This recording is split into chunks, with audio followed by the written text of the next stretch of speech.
लोकप्रिय अस्पताल पहली बार awake coronary artery bypass surgery कर यूपी एनसीआर का पहला हॉस्पिटल बन गया है। हॉस्पिटल में एक मरीज जिनकी हृदय की प्रमुख धमनियों में गंभीर रुकावट और फेफड़ों की पुरानी बीमारी थी, उनके लिए यह सर्जरी बेहद जोखिमपूर्ण मानी जा रही थी।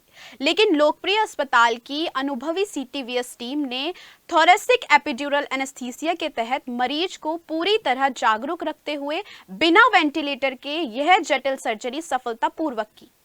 सर्जरी टीम को डॉक्टर अंकुर अग्रवाल और डॉक्टर जगदीश जयानंदा ने लीड किया। आज का यहाँ का सर्जरी में जो हो रहा है उसमें ये खासियत है कि हम पेशेंट को ड्यूरिंग सर्जरी अवेक रखे हैं, मतलब उसको जनरल एनेस्थीसिया नहीं दिया है। हमने मॉडिफाइड रीजनल टेक्निक यूज़ करके अपर थोरेसिक एपिड्यूरल देके पेशेंट को सर्जरी कर रहे हैं। और इसका ये कारण है कि पेशेंट का जो लंग्स है वो उतना अच्छा नहीं था जो सर्जरी को टॉलरेट करे, और उसका हार्ट भी ना अराउंड 25% का ईएफ पे काम कर रहा है। तो इसकी वजह से ना we felt patient is better off with awake, being awake during surgery. Since हमने उसको ट्यूब नहीं डाला है, इसलिए हम इसको पोस्ट ऑपरेटिव वेंटिलेटर पे भी नहीं रखेंगे, वो ऐसे ही आराम से बाहर आ जाएगा। और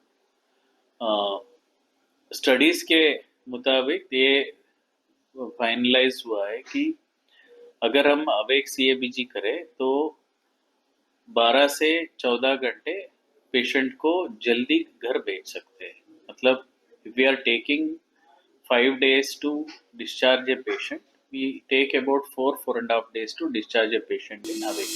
50 वर्षीय पेशेंट दिनेश हमारे पास आए थे हार्ट की ब्लॉकेज की कंप्लेंट लेके। इनकी हार्ट की दोनों नाड़ियों में ब्लॉकेज था और ब्लॉकेज के चलते इनका हार्ट का फंक्शन भी काफी कम हो गया था। 25 से 30% हार्ट काम कर रहा था, जो कि नॉर्मली 60 से 65% काम करता है। जांचों में पता चला कि इनको सीओपीडी नामक बीमारी भी है। सीओपीडी में जो लंग्स होते हैं, फेफड़े, उनकी कंडीशन बहुत खराब हो जाती है, जिसके चलते पेशेंट को वेंटिलेटर का रिस्क बहुत बढ़ जाता है। कोई भी बाईपास सर्जरी पेशेंट को वेंटिलेटर पे डाल के की जाती है, बट वेंटिलेशन की वजह से रिस्क बहुत बढ़ जाता है अगर पेशेंट के फेफड़े खराब हो। तो इसके लिए हमने इनकी special type of surgery plan की, जिसे अवेक कार्डियक सर्जरी बोलते हैं। इसमें मरीज को पूरी तरह से बेहोश नहीं किया जाएगा, वेंटिलेटर पे नहीं डाला जाएगा, और लेकिन मरीज को कोई दर्द नहीं होगा। उसको इस तरह से दवाएं दी जाती हैं कि मरीज को कोई दर्द ना हो, और बाईपास सर्जरी की जाएगी। जी, ये पहली सर्जरी है दिल्ली एनसीआर में, और पूरे नॉर्थ इंडिया में इससे पहले बस एक बार ये सर्जरी पटना में की गई।